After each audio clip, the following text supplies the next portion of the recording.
If you want to do well in math, almost any math, you need to know these 9 properties. The first property is the commutative property of addition, where if you have 2 numbers, you add them together, a plus b equals b plus a, which really means you can add numbers in any order and you still get the same answer. The second property, the commutative property of multiplication, very similar to the commutative property of addition, is if you multiply 2 numbers, a times b equals b times a. For example, 3 times 4, which is 12, is the same as 4 times 3, which is also 12. Then there is the associative property of addition. This is a matter of grouping numbers together. If you have 3 numbers to add, you can group 2 of them together, find the result, and then add the third number to them. And it doesn't matter which order you group them or which is the arrangement. So the associative property of addition, a plus b, and then add c to it, is the same as taking b plus c and then adding a to it. The associative property of multiplication, very similar. It doesn't matter if you have 3 numbers, you want to multiply them together. It doesn't matter whether you multiply the first number times the second number, and then the result is multiplied by the third number, or if you want to multiply the second number times the third number, and then multiply the first number by it.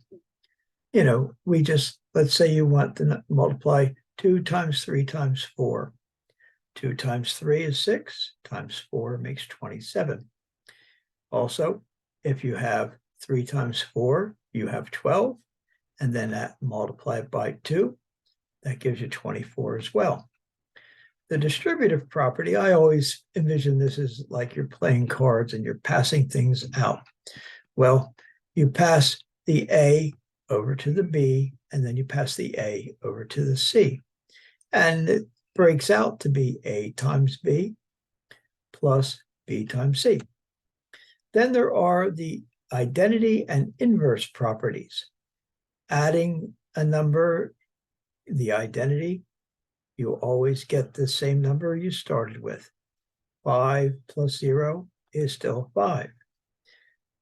The additive inverse, similarly, if you take A and its opposite, add them together, you always get 0. Then you have the multiplicative identity. 1 times A will always give you A. And the other one here, but this would be A times its reciprocal.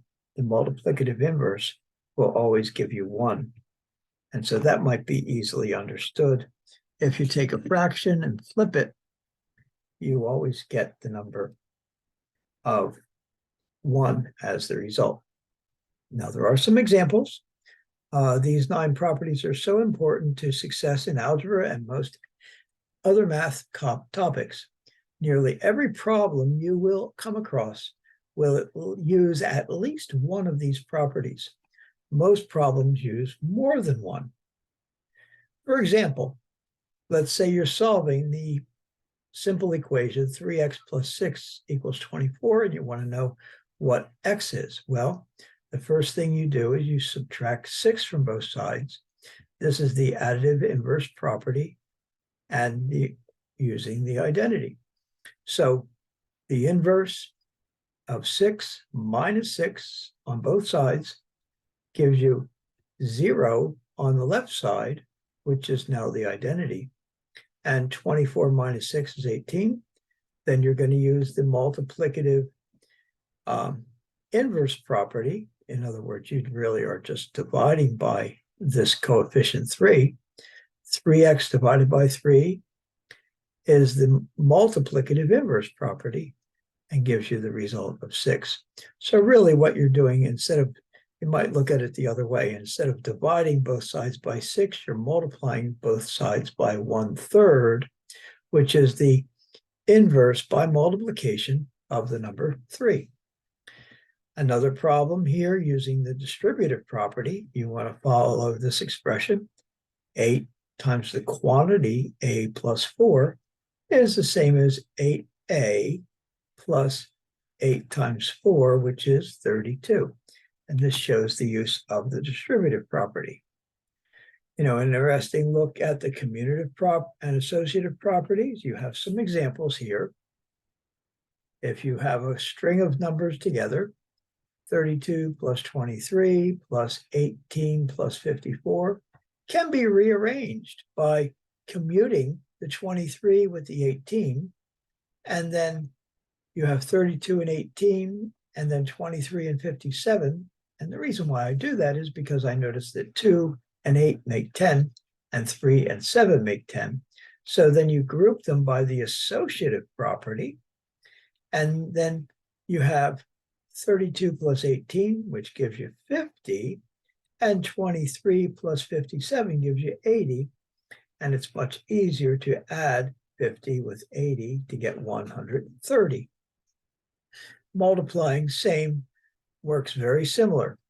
If you have 12 times 8 times 5, you can commute them together as 12 times 5 times 8. It's the same thing. Then group 12 times 5, which is going to give you 60 times 8. And so that will give you 60, 12 times 5 times 8. And then multiplying the 6 times the 8 to get 48, and then adding the 0 to it because that's the power of 10. I hope that helps you with what you're doing.